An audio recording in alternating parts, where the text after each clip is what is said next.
네, 탄핵 심판 마지막 변론 기일이 진행이 되고 있는데요. 이번엔 임주혜 변호사와 함께 관련 내용 짚어보겠습니다. 어서 오십시오. 안녕하십니까? 네, 안녕하세요. 네, 오늘이 윤석열 대통령 탄핵 심판 최종 변론 기일입니다. 지금 계속해서 변론이 진행이 되고 있고 일단 어떤 절차로 진행됐는지부터 좀 정리를 해주시죠. 네, 11차 변론 기일은 오후 2시부터 시작이 됐습니다. 네. 먼저 증거 조사를 시작했는데요. 지금까지 아직 증거 조사 이루어지지 못했던 그런 증거들 이번 기회에 정리하는 그런 자리 거쳤다 이렇게 볼 수 있습니다. 이후에는 윤석열 대통령 측과 국회 측의 종합적인 변론이 이어졌습니다. 네. 2시간으로 시간이 이제 제한되어 있었는데 먼저 이제 국회 측에서 최종적으로 주장하고자 하는 바 이와 관련된 이야기를 이제 변호인단이 순차적으로 하는 모습을 확인할 수 있었고요. 이후에는 이제 윤석열 대통령 측에서 종합적인 변론을 이어갔습니다.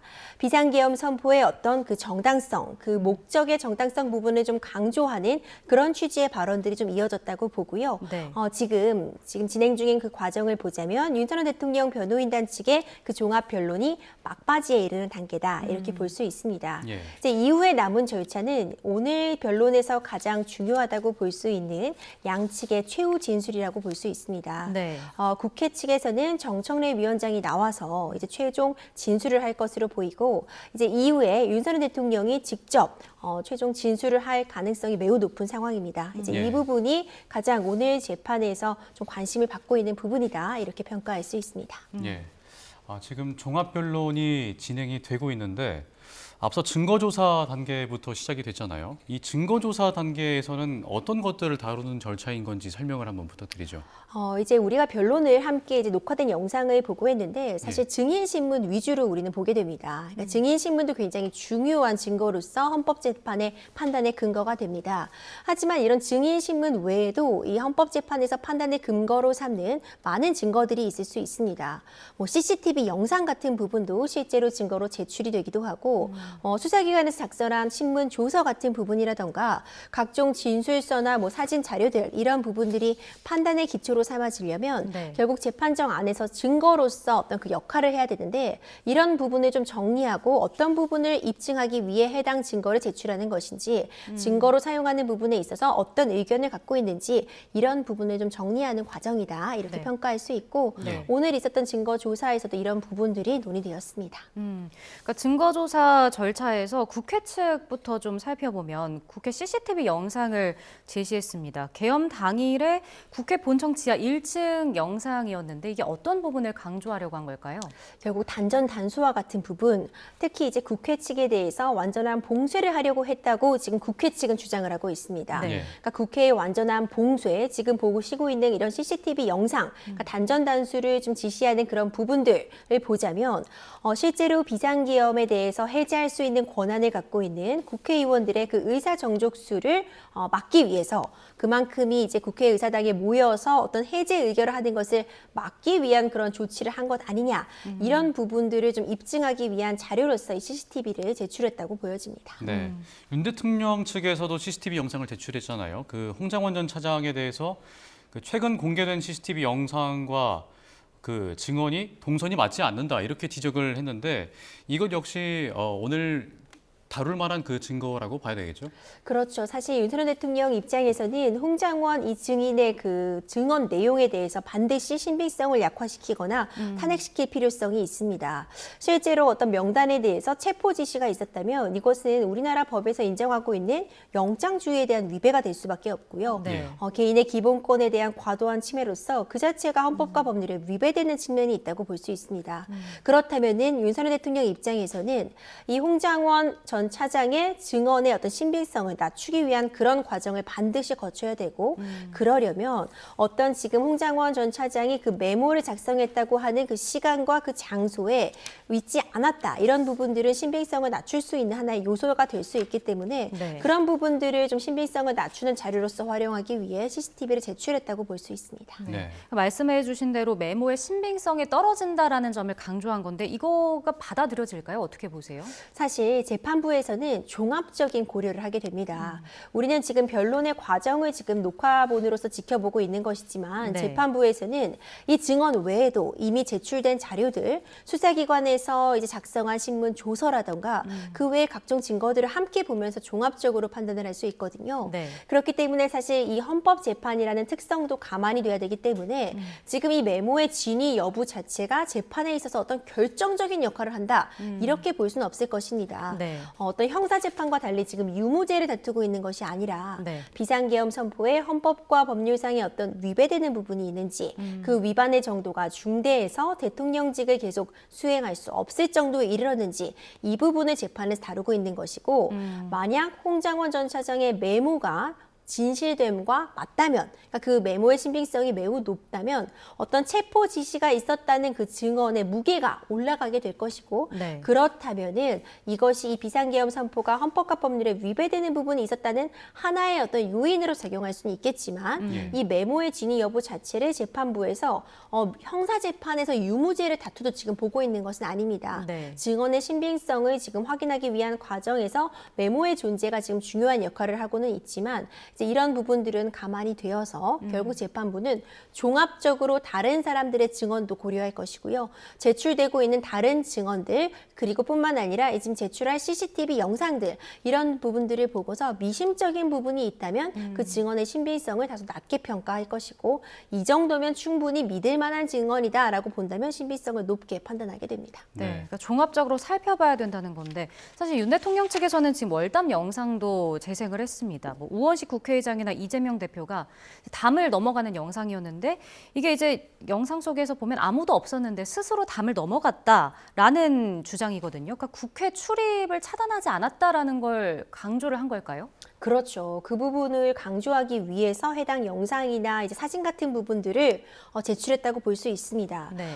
이렇게 담을 넘어가는 우원식 국회의장이나 이제 국회의원들이 담을 넘는 모습들은 우리도 사실 이미 그 계엄 당일날도 이제 영상들을 통해서 또 뉴스를 통해서 접할 수 있었습니다. 네. 이제 이런 부분과 관련해서 윤석열 대통령 측에서는 국회를 완전히 봉쇄하지도 않았는데 굳이 담을 넘어 들어간 것에 불과하다. 이런 주장을 함과 동시에 이것을 이제 영상이나 사진으로 남긴 것도 어떤 목적이 의심스럽다. 네. 이런 이전 취지의 주장이라고 볼 수 있습니다. 그러니까 이것이 일종의 의도된 연출이다. 이런 부분들을 좀 지적했다고 볼 수 있는데 네. 어쨌든 경찰 병력이나 군 병력이 국회로 이제 진입을 했던 부분은 사실 양측 모두 어느 정도 인정하고 있는 사실관계거든요.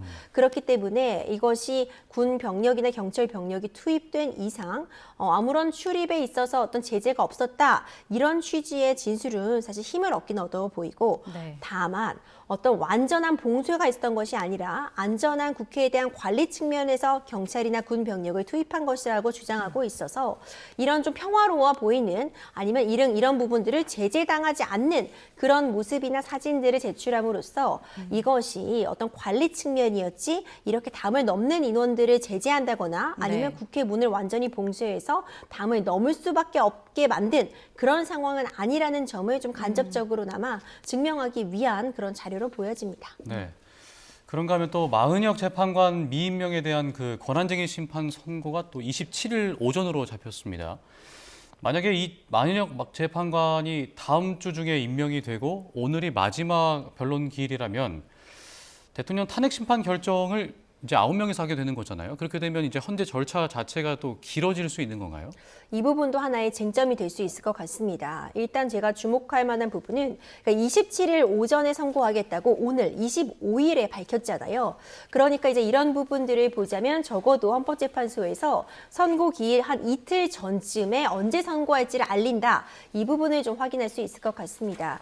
그리고 또 이제 중요한 부분이 현재 지금 탄핵 심판은 헌법재판관 8인 체제로 구성이 되어 있습니다. 8인 체제로 증인 신문과 지금 최종 변론까지 이어지고 있는데 네. 만약 27일에 이 권한쟁의 심판에서 이 마은혁 후보자에 대해서 최상목 권한대행이 임명하지 않은 부분이 헌법적으로 문제가 있다. 그러니까 인용 판단을 받게 된다면 그 이후의 셈법이 굉장히 복잡해질 수 있습니다. 네. 네. 만약 기각되거나 각하된다면 일단 그대로 8인 체제로 심리를 이어가면 될 것이라고 보고요.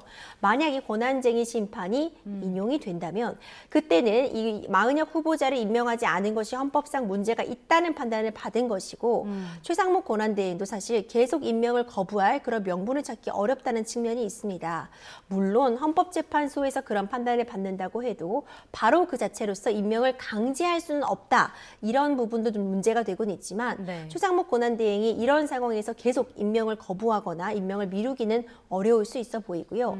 그렇다면 어느 시점에든 빠른 시일 내에 만약 마은혁 후보자가 임명을 받게 된다면 굉장히 문제가 복잡해질 수 있는 부분이 만약 오늘 이 탄핵 심판에 대한 변론이 종결이 되면 네. 바로 내일 평의가 진행될 것이라고 봅니다. 예. 그러니까 재판관들은 변론이 종결되는 즉시 어떤 이 재판관들이 의견을 교환하는 표결 전에 이 표의를 진행하게 될 텐데 이 과정에 어쨌든 마은혁 후보자는 임명 이후에야 참여를 할 수 있을 것이고 네. 그렇다면 이미 평의가 몇 회 진행된 이후라면은 사실상 이번 탄핵 심판의 어떤 이 판단에는 참여하지 못하는 것이 아니겠느냐. 그래서 이제 27일 오전에 선고를 함으로써 이 평의에 참여하지 못한 부분들 때문에 마은혁 후보자는 이제 제외하고 8인 체제에서 충분히 판단할 수 있다고 보는 것이 아니냐 이런 의견도 충분히 가능할 것 같고요. 예. 하지만 경우에 따라서는 이제 빠른 시일 내에 임명이 된다면 어쨌든 헌법재판관은 구인을 완성형 체제로서 보고 있기 때문에 그렇다면은 변론을 갱신하는 절차. 우리는 이제 직접 신문주의를 취하고 있기 때문에 네. 결국 마은혁 후보자까지 재판관으로 함께 들어오게 된다면 변론 갱신 절차를 거쳐야 하고 만약 그런 간이한 방식으로의 갱신 절차에 윤석열 대통령 측에서 동의를 하지 않으면 정말 변론을 다시 열어야 할 수도 있는 그런 측면들이 있어서 예. 그렇다면은 기일이 상당히 길어질 판단을 받는 데에 시간이 또 상당히 소요될 그럴 가능성도 점쳐집니다. 근데 이제 이런 부분들은 이 재판관 평의들을 진행할 것 같습니다. 네. 이제 만약 권한쟁의 판단 이후에 결론이 나고 임명 시기 등을 보면서 재판관들이 이제 평의를 통해서 좀 어떤 식으로 진행을 할지를 결정할 것이라고 보여줘서 이 부분은 조금 더 기다려볼 측면이 있을 것 같습니다. 네. 네, 그러니까 마지막 변수가 좀 될 수도 있다라는 전망이 나오는 것 같은데 앞서 저희가 증거조사 절차 이야기를 했었는데 대통령 측이 제시했던 것 중에 또 하나가 트럼프 판결문이 있었습니다. 이거는 일단 어떤 내용이었기에 이게 나왔을까요? 일단 윤석열 대통령 측에서는 이제 처음 탄핵 심판이 제기됐을 때부터 거듭 강조하고 있는 부분이 이 비상계엄 선포는 헌법과 개헌법에 규정된 대통령 고유의 권한이라는 점이었습니다. 네. 그러니까 대통령이 이것이 비상시국이어서 비상계엄을 선포해야겠다고 이제 마음을 먹었다면은 이것은 고도의 정치행위라고 볼 수 있는 통치행위에 해당한다. 이런 네. 통치행위 이론을 주장한 건데요. 그러니까 이것은 고도의 정치적인 결단이기 때문에 입법부의 통제를 받는다거나 사법심사의 대상이 되지 않는다는 주장을 펼친 것입니다. 네. 이제 이와 유사한 맥락에서 이 연방대법원, 미국에서 있었던 사례이죠. 트럼프 대 이제 유나이티드 스테이트 판결이라고 해서 네. 트럼프가 이제 2020년도에 이제 대선에서 패배한 이후에 이것에 대해 불복하는 과정에서 이것이 내란 폭동이다 이런 혐의를 받았는데 대통령으로서 행한 그런 행동에는 굉장히 폭넓은 면책 특권이 부여된다고 인정한 판결이 있습니다. 예. 현직 대통령의 면책 특권인 건가요? 그렇죠. 이 부분과 관련해서 대통령직일 때 행한 행위들에 대해서는 굉장히 폭넓은 면책 특권을 부여할 수 있다 이런 부분인데 네. 이제 아마도 그 부분을 좀 차용해 온 것 같습니다. 저도 이제 녹화된 전체적인 맥락을 다시 한번 확인해 봐야겠지만 네. 이제 그런 부분들을 이제 차용해 옴으로써 결국 이것이 통치행위라 사법심사의 대상이 되지 않는다라는 측면을 강조한 것으로 보이는데 이미 사실 우리 판례에서는 그러니까 통치행위라는 개념은 인정을 하고 있지만 네. 이것도 기본권에 대한 중대한 침해를 가져왔을 때는 사법심사의 대상이 되고 있다는 점을 거듭 강조하고 있거든요. 예. 그렇기 때문에 이제 윤석열 대통령의 어떤 통치행위라고 할지라도 이 부분은 당연히 사법심사의 대상이 되고 탄핵 사유가 될 수 있다는 점은 우리 헌법재판소에서 좀 거듭 밝히고 있는 측면이다. 다만 이런 외국의 사례와 우리나라의 사례를 바로 연결 지을 수는 없겠지만 적어도 윤석열 대통령 측에서는 어떤 대통령의 정치적인 의사 판단을 사법심사의 대상으로 삼는다면 대통령이 행할 수 있는 그 영역이 지나치게 제한되기 때문에 이런 부분의 사법심사를 진행하는 것은 좀 조심해야 된다, 제한해야 된다. 네. 이런 취지의 주장을 하기 위해서 이 판결을 같이 가져온 것이라고 봅니다. 예. 그럼 뭐 트럼프 판결문 관련해서 그럼 헌법적 권한 행사였다라는 점을 주장을 하기에는 법적으로 설득력이 있는 건가요? 사실 우리나라와 미국 같은 경우에는 법제가 좀 다르다고 볼 수 있습니다. 기본적으로 당연히 법에 따라 통치를 하고 법에 따라서 어떤 규율들이 정해지는 부분은 동일하지만 네. 우리나라는 이제 성문법을 좀 취하고 있다고 보여지고 미국에서는 사실 더 판례 위주의 법이다 이렇게 보여질 수 있는 측면도 있고요. 네. 우리나라와 달리 이제 주별로 법도 다른 측면 그리고 이제 재판의 어떤 과정 같은 부분도 사실 미국과 한국이 차이가 있죠. 네. 그렇기 때문에 바로 어떤 이 판결을 그대로 갖고 들어오는 것은 사실 무리가 있어 보이고요. 하나의 예시로서 주장을 강화하기 위한 사례로서 제가 유명인이라고 볼 수 있는 그리고 미국의 대통령, 현재 대통령인 트럼프 판결 및 트럼프 사례를 가져왔다고 보는 데는 좀 의미가 있다고 볼 수 있겠지만 이것을 그대로 우리나라 법제로 끌어오기에는 무리가 있다 이렇게 보여집니다. 예. 국회 측에서 또 이제 증거조사 이후에 국조특위 회의록을 들어서 군 관계자들의 그 증언들을 하나하나 설명을 하는 시간이 있었는데 헌재에서 증인들의 증언이 달라진 것들과 좀 연관이 있지 않나 싶습니다. 좀 유리한 증거들을 확보하기 위한 것들로 봐야 될까요? 그렇죠. 사실 이제 헌법재판소에서 증인신문 과정에서 일부 증인들은 좀 증언들이 좀 엇갈리는 모습이나 모순되는 측면 이런 부분들이 또 확인이 된 측면이 있었습니다. 근데 이제 이와 관련해서 결국 어느 쪽의 증언이 신빙성이 높은지를 보려면 다른 사람들의 진술이나 증언 같은 부분 아니면 이전에 했었던 증언이나 진술 이런 부분들을 좀 폭넓게 확인하는 절차가 필수적이라고 볼 수 있는데 이제 국회 국조특위에서도 굉장히 여러 인원들에 대해서 실제로 소환을 진행하고 국정감사를 받으면서 나왔던 수많은 진술들이 있습니다. 이제 이런 부분들을 추가적으로 이제 제시를 함으로써 국회 측에서는 비상계엄 선포가 위법하다는 그런 주장들에 대해서 좀 더 신빙성을 높이기 위한 그런 과정으로 보여지고 또 역으로 윤석열 대통령 측에서는 이 진술들 간에 모순되는 점이 발생을 한다면 그 부분을 공격함으로써 해당 주장의 신빙성이 떨어진다. 이런 주장을 양측이 오고 갖고 있다고 평가할 수 있습니다. 네. 국회 측의 종합 변론도 좀 보면 첫 발언자가 이광범 변호사였습니다. 근데 야당의 이제 존재를 무시하고 정적 제고에 몰두했다고 지적하면서 뭐 헌법 위에 군림한 독재다라는 언급을 했더라고요. 어떻게 들으셨나요? 그렇죠. 사실 이제 국회 측에서는 또 윤 전 대통령 측에서도 마찬가지지만 오늘 종합적으로 해야고자 하는 얘기를 모두 쏟아낼 수밖에 없습니다. 이제 마지막 기회라고 볼 수 있기 때문에 이제 여러 가지 그런 주장들을 가져오게 되는데 기본적으로 이제 이런 주장들은 비상계엄 선포가 결국 어떤 대통령의 어떤 사익 추구와 같은 목적이었다. 내란의 혐의가 인정된다. 이런 취지의 주장들로 보여집니다. 그러니까 비상계엄을 선포할 수 있는 그런 사정이 발생하지 않았음에도 불구하고 이렇게 비상계엄을 선포해서 국가를 좀 혼란스럽게 한 점에 대해서 이 부분을 문제 삼고 있는 이 자체가 헌법과 법률에 위반된다. 이런 취지의 지금 변론을 펼친 것이다 보여지고 이에 대해서 또 윤석열 대통령 측에서는 당연히 이와 반대되는 이야기를 했습니다. 이미 현직 대통령의 지위로서 어떤 국가를 문란하게 할 목적이 아니라 야당의 어떤 그런 입법 폭주라던가 아니면 줄 탄핵, 예산안 삭감 이런 국정 운영의 혼란을 타개하기 위한 불가피한 선택이었다. 이런 측면의 주장을 강조한 변론을 이어갔습니다. 네, 지금 또 속보가 들어왔는데요. 윤 대통령 탄핵 심판 마지막 변론이 오늘 진행이 되고 있는데 국회 측에 이어서 대통령 측이 종합 변론을 했고요. 이제 정청래 위원장이 최종 진술을 시작했다라는 소식이 들어왔습니다. 일단 오늘 최종 진술, 국회 측과 대통령 측, 정청래 위원장과 윤석열 대통령이 직접 나서는데 일단은 시간이 정해져 있지는 않은 거잖아요. 그렇죠. 앞서 이제 최종 이제 변론을 진행하는 양측의 어떤 그런 부분들은 2시간으로 제한과 같은 그런 부분이 있었는데 그러니까 증인 신문보다는 사실 이런 시간적인 부분도 좀 여유 있게 운영이 되고 있는 것 같습니다. 그러니까 양측이 이제 최종적으로 하고 싶은 이야기, 주장하고자 하는 바는 충실하게 진행할 수 있도록 지금 재판부에서 좀 보장을 하고 있다고 보여지는데 특히 이런 최종 진술, 최후 진술 같은 경우에는 시간의 제약을 두고 있지 않습니다. 네. 그러니까 하고 싶은 이야기, 전하고자 하는 바는 모두 다 전할 수 있도록 좀 기회를 준다고 볼 수 있는데 이것은 국회 측 정청래 위원장에게도 마찬가지고 그리고 대통령 측에게도 마찬가지입니다.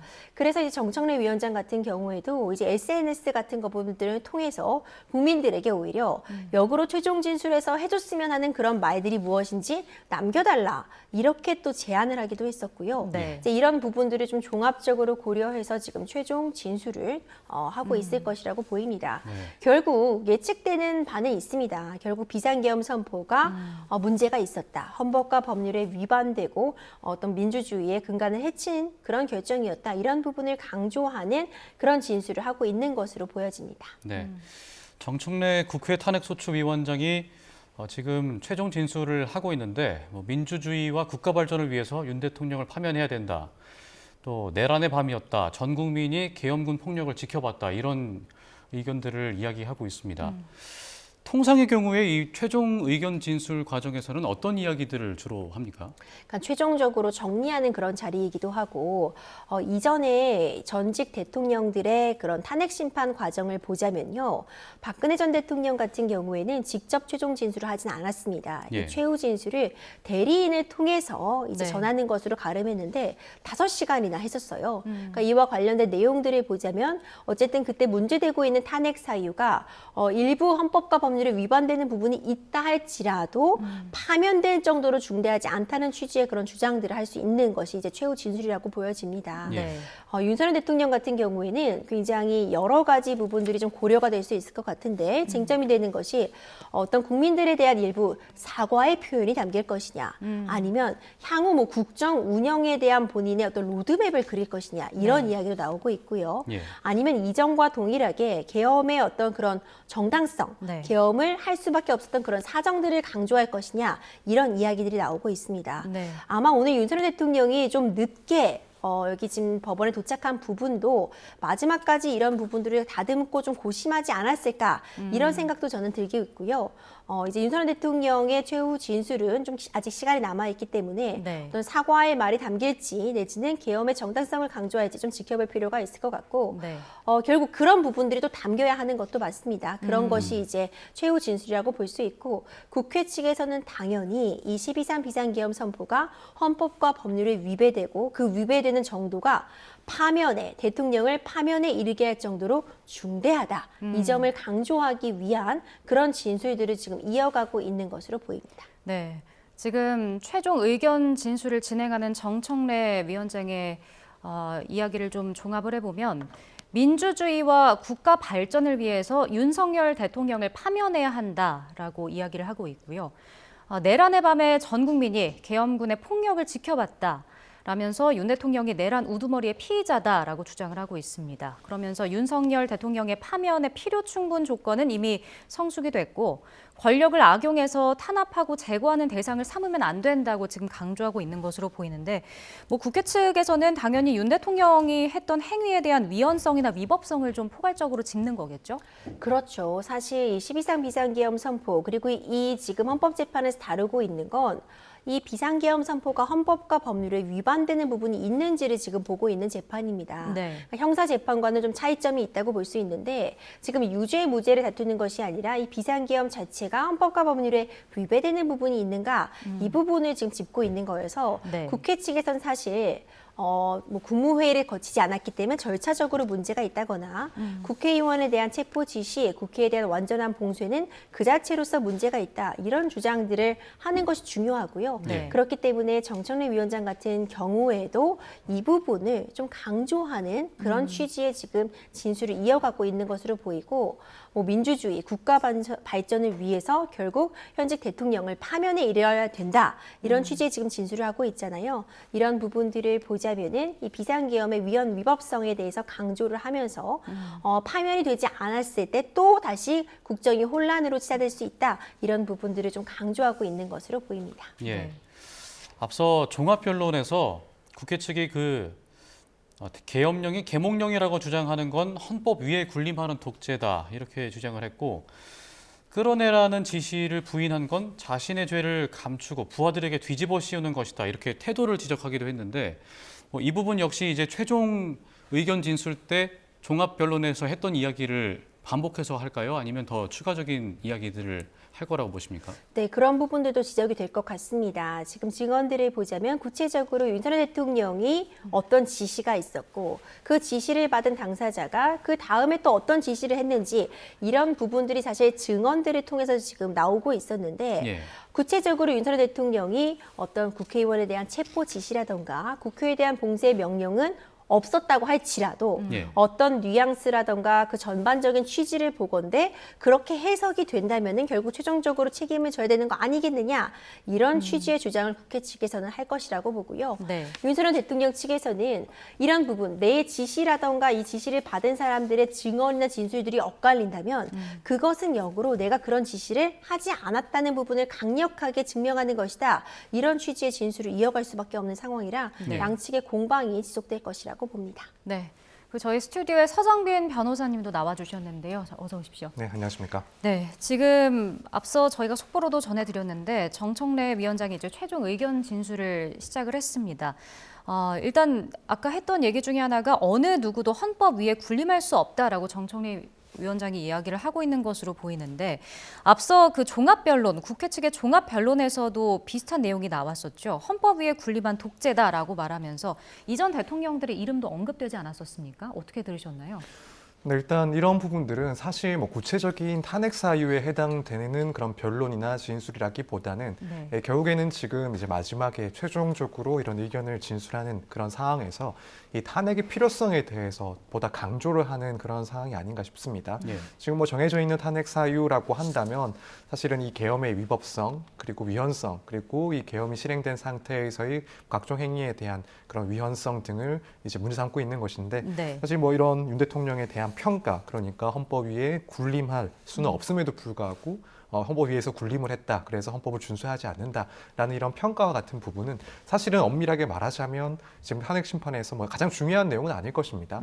다만 이제 지금 상황에서 이 탄핵 사건에 있어서 국회 측에서는 인용이 돼야 될 필요성 그러니까 윤 대통령은 헌법에 대해서 뭐 위반을 했고 또 이 위에 군림을 하려는 그런 인물이었기 때문에 네. 만약에라도 이제 탄핵 청구가 기각된다라고 한다면 다시 한번 그런 문제가 발생할 수 있다라는 점을 강조하면서 나오는 그런 발언 내용인 것 같습니다. 예. 이 부분은 사실은 뭐 헌법재판소 입장에서는 신중하게 또 자세하게 들여다볼 것까지는 아니라고 생각은 하지만 다만 한편으로는 이제 만약에라도 그 결론을 어떻게 냈을 때 그 여파에 관련된 또 내용일 수는 있기 때문에 이 점을 이제 국회에서는 상당히 또 이번 기회에 발언을 하고 있는 사항이라고 생각이 됩니다. 예. 지금 정청래 위원장이 최종 의견 진술을 하고 있는데 끝나고 나면 이제 윤 대통령이 직접 최후 의견 진술을 할 거로 보이잖아요. 헌재에서 그 최종 진술은 뭐 생방송으로 공개는 되지 않지만 화면이 이후에 전체가 공개되는 만큼 뭐 대국민 메시지라고 봐도 될 정도인데 법조인 출신인 윤 대통령이 어떤 내용을 언급할 거라고 생각하세요? 그렇죠. 사실 그 부분이 굉장히 중요한 게 결국 이것이 재판관들에게 어떤 비상계엄 선포의 어떤 정당성 내지는 파면에 이를 정도의 불법 사항이 발생하지 않았다는 측면을 강조하는 것도 있지만 이것은 사실 국민들에게 보내는 메시지가 될 수도 있습니다. 네. 특히 윤석열 대통령 같은 경우에는 지금 구속 상태입니다. 만약 구속 취소 같은 부분이나 추후에 만약 보석 신청 같은 부분을 했는데 인정이 되지 않는다고 한다면 결국 내란죄 형사재판 과정에서는 최장 6개월 동안 구속 상태에서 재판을 받을 수밖에 없는 상황이라 네. 사실상 이렇게 영상으로서 국민들에게 공개적으로 어떤 이야기를 전할 수 있는 자리가 이번이 굉장히 중요한 의미를 가질 수밖에 없는 그런 시간과 장소적인 제약이 발생하고 있거든요.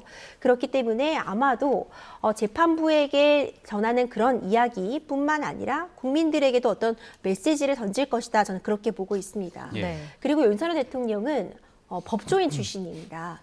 이 재판의 과정이라던가 재판에서의 어떤 이 발언의 유불리를 누구보다도 가장 잘 아는 당사자이기 때문에 네. 결국 이 탄핵 심판과 관련해서 12.3 비상계엄이 헌법과 법률에 위배되는 부분이 전혀 없고 만약 일부 있다고 해도 이것이 파면 정도에 이를 정도의 중대한 위반 사항은 없었다.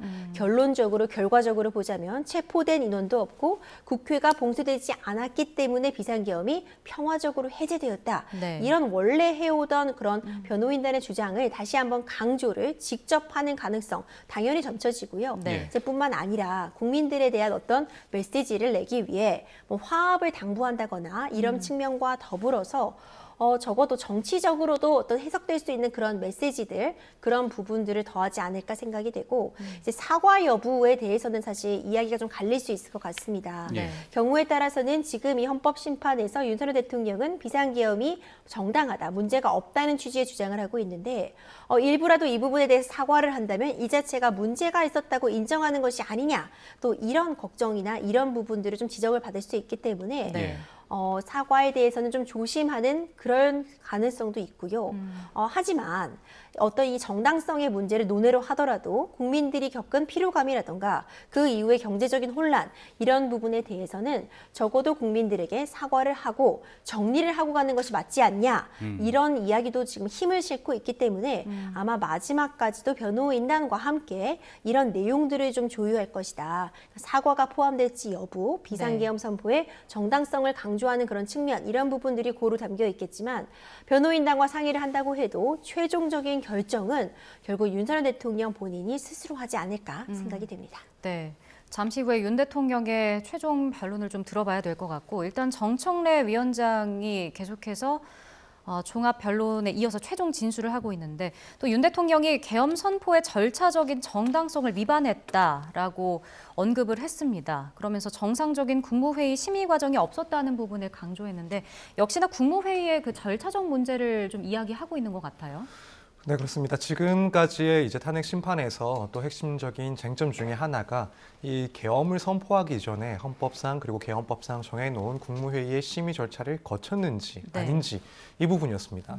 그리고 관련해서 여러 국무위원들이 또 검찰에서 조사를 하면서 진술을 했던 것으로 보이고 또 한편으로는 이제 한덕수 총리 등이 나와서 당시에 국무회의가 있었는지 여부 거기에 대해서 뭐 절차적인 실체적인 뭐 흠결이 있었는지 여부 또 이상민 전 장관도 이제 관련해서 이런 내용들을 진술했고요. 네. 그러니까 지금 이런 국무회의에 그런 실체가 있었는지 또 형식적으로 적법했는지 여부가 뭐 저는 개인적으로 이제 이번 탄핵 심판에서 가장 핵심적인 내용이라고까지는 생각은 하진 않지만 네. 다만 이제 그럼에도 중요한 의미를 가질 수 있는 것은 결국 이런 절차적인 부분들을 제대로 거치지 않았다라고 한다면 이 대통령이 계엄을 선포하면서 이 관련자들 그리고 국무위원들의 의견을 제대로 종합할 만한 절차를 갖지 않고 일방적으로 그리고 독단적으로 결정을 했다라는 점에는 또 충분한 문제 제기가 될 수 있는 부분이라고 생각이 됩니다. 네. 결국에는 이제 계엄의 정당성 혹은 계엄의 사유가 인정되기 어렵다라는 점으로 연결될 수 있기 때문에 이 점을 지금 이제 정청래 위원장도 얘기를 하고 있는 것으로 보이고요. 물론 이제 여기에 대해서는 결국 헌법재판소에서 당시에 이제 국무위원들이 모여서 무언가 토의를 했던 그 과정을 국무회의라고 볼 것인지 형식적으로는 국무회의의 그런 모습을 못 갖췄다고 하더라도 실질적으로 국무회의가 있었다고까지는 볼 수 있는지 이런 부분들을 종합적으로 판단을 할 것입니다. 네. 그래서 이제 이 부분 역시 뭐 지금까지 그래왔듯 앞으로의 헌법재판관들이 판단하는 데 있어서도 어느 정도 중요한 의미를 갖고 있는 부분이기 때문에 지금 국회 측에서 이런 부분을 마지막으로 또 언급을 하고 있는 상황으로 보여집니다. 예. 지금 정청래 위원장이 계속해서 이야기를 하고 있는데 합법적 계엄도 국회에 대한 조치가 불가능하다. 윤 대통령의 이 비상계엄이 사법 정의를 파괴했다. 국민께 실망과 충격을 안겼다. 이런 발언들을 하고 있습니다. 앞서 윤 대통령 측의 종합변론 내용을 잠깐 짚어보자면 비상계엄 선포의 요건으로 제시하는 게 그 전시사변에 준하는 국가 비상사태 이야기잖아요.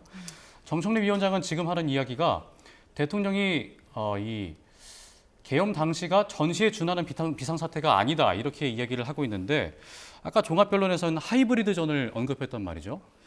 방어에 상당한 어려움이 있다.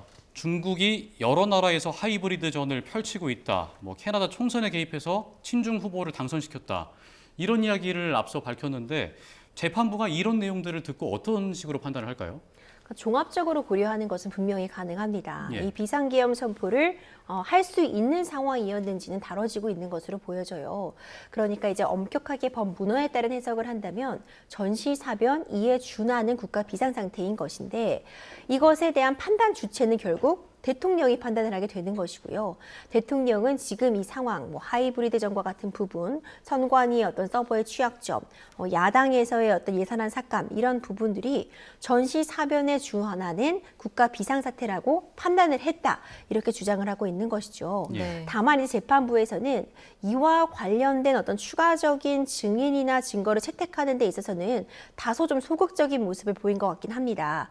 그럼에도 불구하고 이 비상계엄 선포에 이 목적의 정당성과 같은 부분, 이 선포할 수 있는 상황이었는지는 재판부도 지금 살펴보고 있고 이와 관련해서 증인 신문도 진행이 되었고 증거도 일부 채택된 바가 있거든요. 예. 이제 이런 진술 등은 당연히 종합적으로 고려가 될 것이라고 보고 네. 당연히 국회 측에서는 이와 관련해서 비상계엄을 선포할 수 있는 상황이 전혀 아니었다. 전시, 사변, 이에 준하는 상황이 아님에도 불구하고 독단적으로 비상계엄을 선포했기 때문에 실체적으로도 절차적으로도 이 비상계엄은 헌법과 법률에 위배된다. 이런 주장을 하게 될 것입니다. 예. 네, 지금 또 정청래 위원장도 부정선거 관련한 이야기도 하고 있는 것으로 보입니다. 앞서 종합변론에서도 국회 측이 이번 기회에 부정선거 음모론에 철퇴를 가해야 한다라고 강조했는데 역시 이번 그 종합변론에서도 빠지지 않는 내용이었던 것 같아요.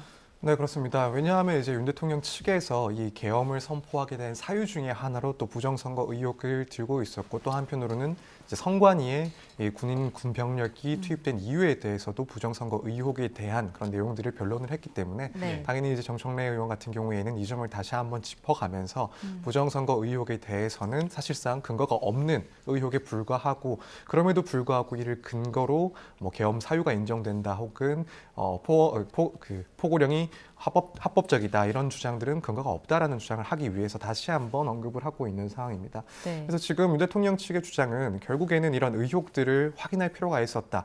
특히 이제 부정선거 의혹이 있음에도 불구하고 선관위는 여기에 대해서 그 사실관계를 확인하기 위한 충분한 협조를 하지 않았고 네. 그렇기 때문에 이제 계엄을 통해서 이런 내용들도 한번 확인할 필요가 있었다라는 주장을 하고 있었습니다. 또 한편으로는 군병력을 투입한 것도 사실은 선관위에 대한 그런 전면적인 제안이 아니라 이 의혹에 대해서 한번 스크리닝을 할 필요가 있었다라고 판단을 했기 때문에 일종의 그런 행정적인 절차로서 포고령 하에서 이런 절차들을 취한 것이다라는 주장을 해왔습니다. 네. 그래서 지금 정청래 위원은 이런 것들이 이번 기회에 특히 이제 부정선거 의혹과 관련해서는 지난 수년간 상당히 일각에서 이제 의혹이 제기되어 왔었고 또 거기에 대한 해명이나 설명이 있었긴 했지만 네. 여전히 지금 탄핵 심판에서도 윤 대통령 측이나 혹은 지지자들 측에서 주장을 하고 있는 그 사유 중에 하나이기 때문에 네. 이번 기회를 삼아서 이런 부정선거와 관련된 그런 의혹들 모두 근거가 없는 것이다. 그리고 이번 탄핵 심판으로 확실하게 그의 논란에 대해서 종지부를 찍을 필요가 있다라는 점을 다시 한번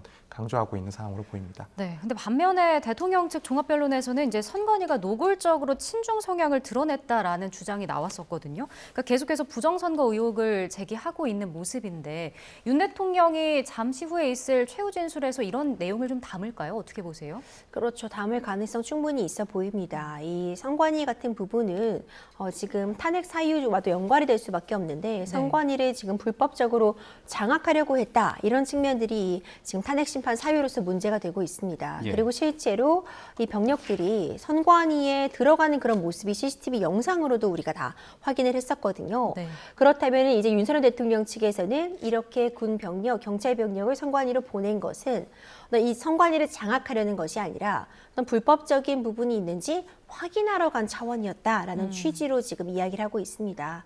그렇다면 결국 어떤 의혹이 적어도 제기될 수 있는 정도의 상황이 선관위에서 발생하고 있었기 때문에 네. 이 비상계엄을 선포했고 그래서 인력들을 보내서 확인하려고 했다. 이 취지가 맞다고 볼 수 있거든요. 이제 그런 부분들을 강조하는 선관위의 어떤 서버의 관리의 측면의 문제라던가 아니면 부정선거 의혹 이런 부분들을 헌법재판이라는 특성을 고려하면 그것 때문에 지금 누군가의 유무죄를 다투고 있지 않기 때문에 네. 선관위가 불법 선거를 자행했다 내지는 서버가 불완전하다를 윤석열 대통령이 다 입증할 책임이 있다고 보기는 어렵지만 네. 적어도 이런 의혹이 충분히 제기될 수 있는 상황이었다라는 부분까지는 지금 확인을 시켜줘야 되는 상황이라 이런 주장은 이어갈 것이다 이렇게 예측이 됩니다. 네.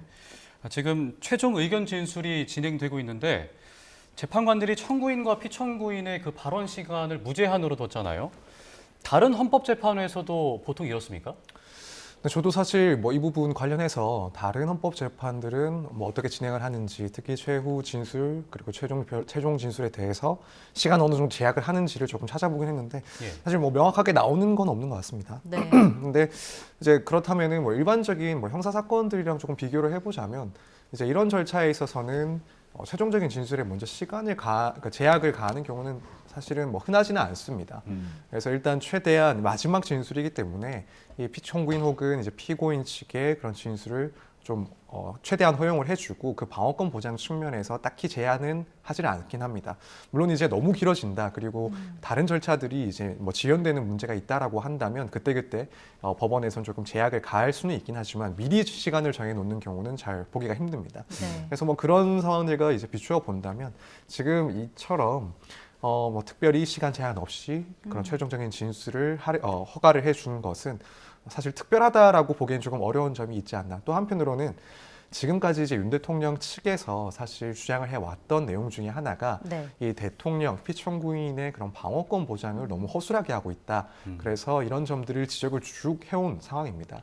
그렇기 때문에 이제 헌법재판소에서도 시간적인 측면을 고려했을 수 있긴 하지만 한편으로는 이 마지막 절차, 그러니까 윤 대통령이 출석을 했을 때 스스로 자신을 변호할 수 있는 이 마지막 절차에 있어서는 최대한 그 방어권을 보장을 해주는 것으로 마무리할 생각을 이미 하지 않았을까. 그래서 이런 제한 없이 양쪽의 의견을 진술할 수 있는 기회를 주겠다라고 선언을 하고 이런 절차를 진행하고 있는 게 아닐까 이런 생각도 조금 해봤습니다. 예, 네. 지금 정청래 위원장이 8시 즈음에 시작을 했는데 앞서 박근혜 전 대통령 당시에 최종 진술을 하는데 대리인 15명이 돌아가면서 4시간 50분 정도 걸렸단 말이죠. 정청래 위원장 다음에 이제 윤 대통령이 직접 발언을 할 것으로 보이는데 만약에 12시가 넘을 수도 있지 않습니까? 그렇게 되면 어떻게 되는 거죠? 네, 그때는 정말 이제 헌법재판소 그리고 이제 이 주심 혹은 이 권한 대행의 그 소송에 대한 그 지휘권을 행사할 수도 있습니다.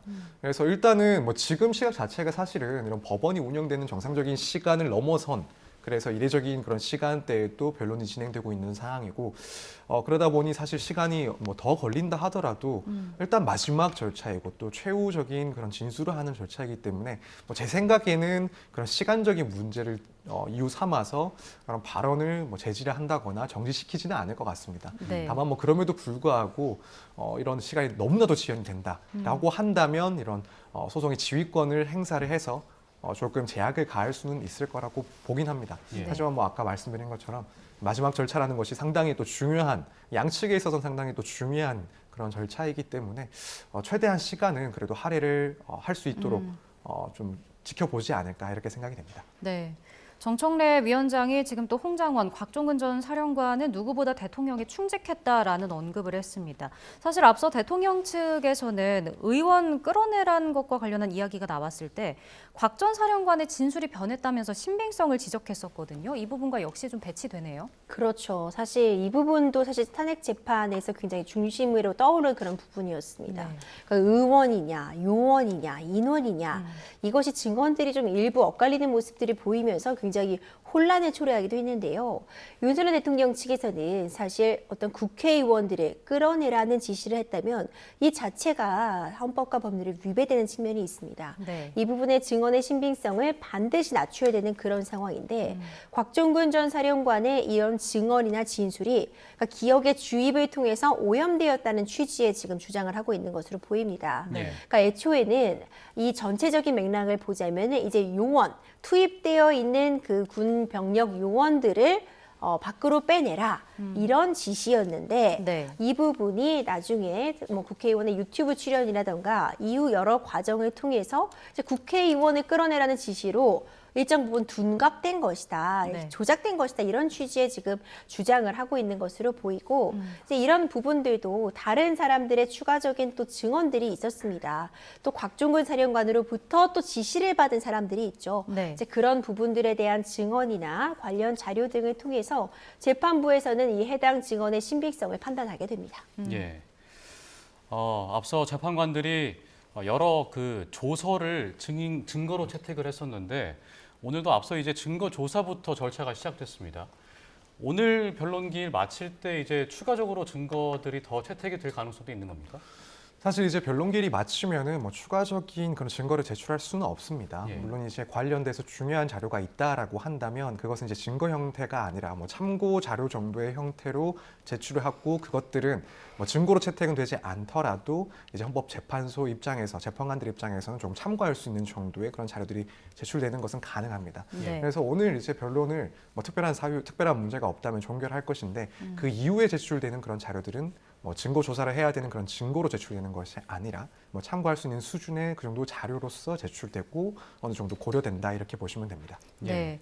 앞선 그 윤 대통령 측의 종합 변론을 좀 보면 이전 변론에서 나왔던 내용과 좀 비슷했었습니다. 계엄 선포 배경에 대한 언급도 있었는데 야당의 정책 발목 잡기다. 입법 폭거 때문에 계엄을 선포할 수밖에 없었다. 이 부분도 역시 예상했던 주장이었던 거죠. 네, 그렇습니다. 지금 이런 주장들도 윤 대통령 입장에서는 당연히 의미가 있는 주장들이었고 또 쭉 해온 내용들입니다. 네. 지금 이런 야당의 문제 등은 결국에는 이 계엄을 뭐 적법하게 선포를 했는지 여부와 함께 또 한편으로는 이 계엄을 뭐 헌법과 그리고 법률에 위반했다 하더라도 그것이 이제 중대한 그런 법률 혹은 헌법 위반 사항이 아니다라는 점과 또 공통된 쟁점이 될 수가 있습니다. 그래서 이런 야당의 뭐 입법과 관련된 문제 혹은 예산 삭감 등 혹은 탄핵과 관련된 문제 등은 이제 보기에 따라서는 윤 대통령 측에서는 이때는 이제 국가의 비상사태에 해당을 했었다. 국정 운영에 상당한 어려움이 있었다라는 주장이 되기도 하고 네. 나아가서는 설사 이제 헌법상 그 요건을 만족하지 못한 것처럼 보인다 하더라도 윤 대통령의 의도는 결국에는 이런 야당의 그런 지나친 견제들로 인해서 어려워진 그런 국정 상황을 국민들에게 알리기 위한 수단이었고 그렇다면은 설사 법을 위반한 것이 맞다 하더라도 이것을 파면에 이를 정도로 중대한 위반 사유는 아니다라는 주장을 할 수가 있는 지점입니다. 네. 그렇기 때문에 지금까지 주장을 해왔던 것이고 뭐 오늘 변론에서도 당연히 예상이 됐던 그런 주요 내용 중에 하나라고 볼 수가 있습니다. 네. 예. 윤 대통령 측에서 아까 그 종합 변론 때 또 했던 이야기가 이 민주당의 폭거를 내세웠었는데 경제와 민생 법안들이 야당 반대로 국회를 통과하지 못했다. 민주당이 이재명 대표를 지키기 위해서 셀프 방탄법을 통과시켰다. 또 예산을 일방적으로 삭감해서 정부의 예산 편성권을 박탈했다. 이렇게 주장을 했는데 이것 역시 그 탄핵 심판 주요 쟁점 5가지 중에 한 가지를 좀 보완하기 위한 발언이라고 봐도 되겠죠? 그렇죠. 결국 비상기업을 선포하는 과정에서 절차적으로 실체적으로 정당한 과정을 거쳤느냐 이 부분과 관련해서 선포할 수 있는 그 요건을 구비했느냐를 이제 확인하기 위한 그런 주장과 진술들로 보여집니다. 예. 그러니까 이것이 어떤 전시사변에 주하는 비상 상황으로 평가받을 수 있는 것인가 그 부분을 재판부가 좀 중점적으로 볼 것 같고요. 네. 야당에서 계속해서 어떤 주요 인물들에 대한 탄핵을 시도하고 있었던 상황들, 예산안 삭감 등을 통해서 국정 운영을 사실상 불가능하게 어렵게 했던 그런 측면들, 이런 부분들을 강조함으로써 비상기업을 선포할 수 있는 그런 사유가 발생했다고 윤석열 대통령 본인은 충분히 평가할 수 있었다. 이런 측면을 좀 강조하기 위한 것으로 보이고 예. 이전에 이제 한덕수 국무총리도 증인으로 나와서 이런 부분에 대해서 증언을 좀 한 바가 있었는데 네. 대통령이라는 지위를 고려할 때 그 자리에서 느끼는 그런 위압감이나 그런 어려움 이런 부분들은 사실 상당히 클 수 있다. 이런 취지의 또 증언을 하기도 했었잖아요. 네. 오늘 있었던 그런 내용들을 다시 한번 강조한 건 그런 맥락과 맞닿아서 대통령이라는 이 행정부의 수장의 자리에서 봤을 때 이런 상황들, 이 여타의 상황들이 비상기업을 선포할 정도의 비상적인 상황이라고 보았다. 이런 취지의 주장이라고 평가할 수 있습니다. 네. 이전 변론에서 나왔던 내용이었던 하이브리전도 오늘 다시 언급이 됐었습니다. 비상계엄 선포 배경으로 들었던 하이브리드전, 선관위 시스템에 대한 주장이 나왔던 건데 사실 정청래 위원장은 지금 최종 진술에서 뭐 선관위의 침탈, 체포 시도는 헌법과 법률을 위반하는 것이다라고 강조를 했거든요. 법적으로 봤을 땐 어떻게 판단을 할까요?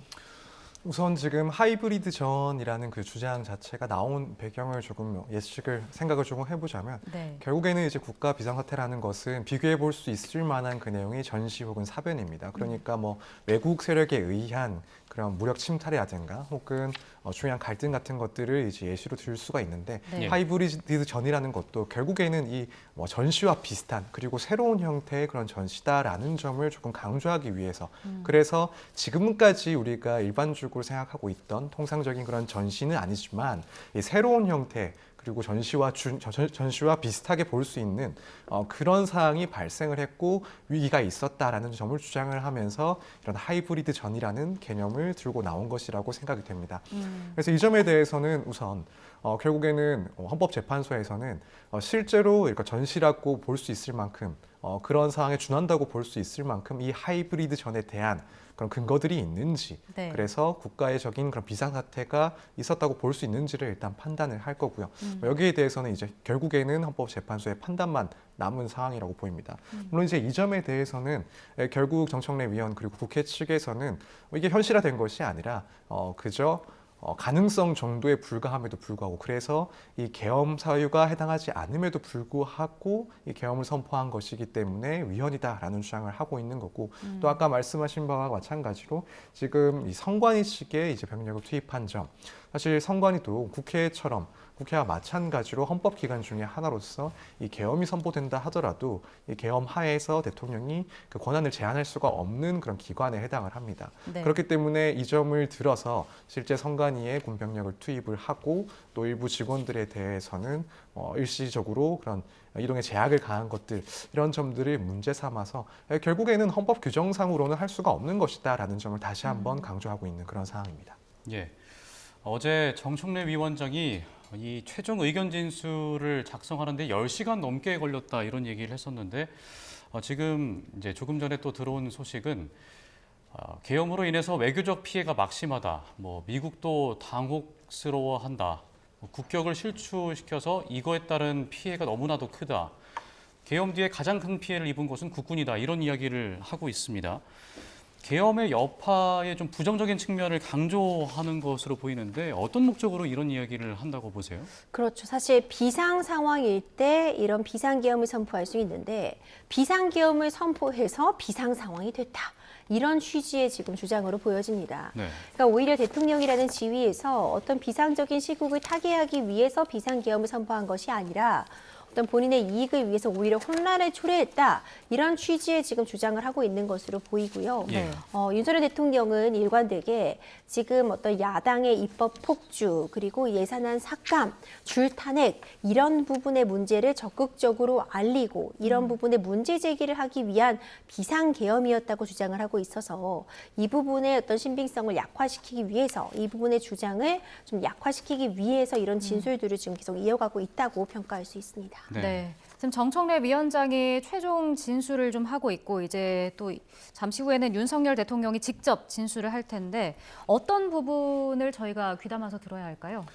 사실 이제 윤석열 대통령 같은 경우에는 법률 전문가니까 네. 이제 지금까지 쟁점이 됐던 것들을 다 변론을 할 수도 있긴 합니다만 이제 변호사 입장에서 보자면 그것보다도 결국에는 이 계엄을 선포할 당시의 배경에 대해서 윤 대통령이 이 대통령의 입장에서 당사자의 입장에서 설명하는 것이 더 효과가 있지 않을까라고 생각이 되고 네. 그렇다면은 이제 그 부분이 중점적으로 다뤄지지 않을까라고 생각이 됩니다. 네. 사실 지금 이런 법률적인 그런 쟁점들에 대해서는 대리인들이 이미 지난 길 혹은 뭐 예전 길 그리고 오늘까지도 상당히 구체적으로 변호를 하고 있는 상황이기 때문에 네. 굳이 여기에 대해서 윤 대통령이 따로 구체적인 내용을 언급할 필요까지는 없다라고 생각이 됩니다.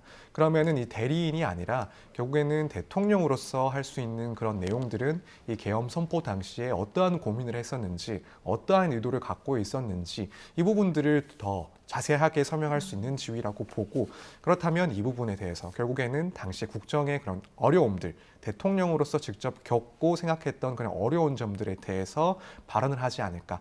또 한편으로는 결국 지금 이 기회는 헌법재판소에서 재판관들을 향해서 변론을 하는 것이긴 하지만 또 국민들에 대해서도 그 메시지가 전달되는 과정입니다.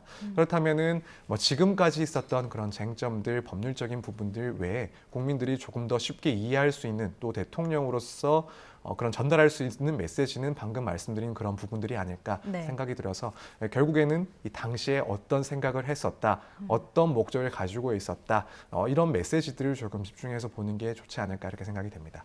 네, 알겠습니다. 오늘 두 분 말씀은 여기까지 듣겠습니다. 지금까지 임주혜 변호사 그리고 서정빈 변호사 두 분과 함께했습니다. 고맙습니다. 고맙습니다. 감사합니다.